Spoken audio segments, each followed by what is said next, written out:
Once upon a time, in a small village, there lived a miller who had 3 sons. When the miller passed away, he left his meager possessions to his sons, the mill to the eldest, a donkey to the middle son, and to the youngest, he left a cat.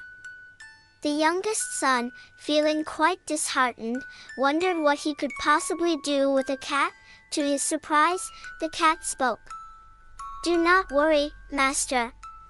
Just get me a pair of boots and a hat, and you will see that you have not received an unfortunate inheritance." Intrigued and hopeful, the young man did as the cat requested.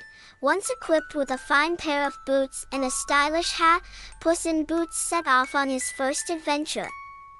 He caught a rabbit and took it to the king's palace. "A gift from my noble master, the Marquis of Carabas," announced Puss, presenting the rabbit. The king, delighted with the gift, accepted it graciously. Puss continued to bring gifts to the king for several weeks, each time attributing them to his master, the Marquis of Carabas. The king grew very interested in this mysterious marquis and wished to meet him. One day, Puss learned that the king and his daughter, the beautiful princess, were to take a ride along the river.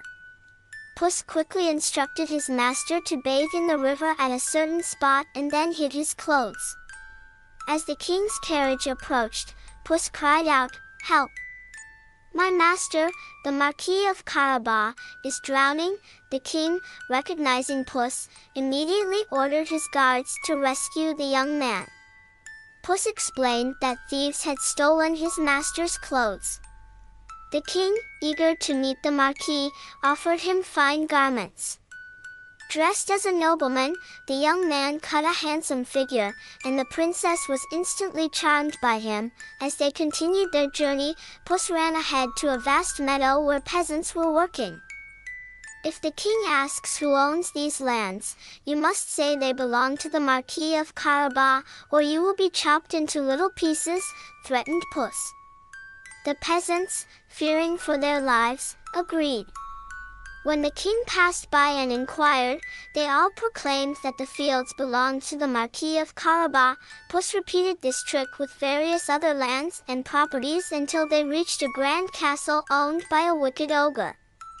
The clever cat approached the ogre and, with flattery and cunning, convinced him to demonstrate his shape-shifting abilities. The ogre turned into a lion, then a mouse. Seizing the opportunity, Puss pounced on the mouse and devoured him.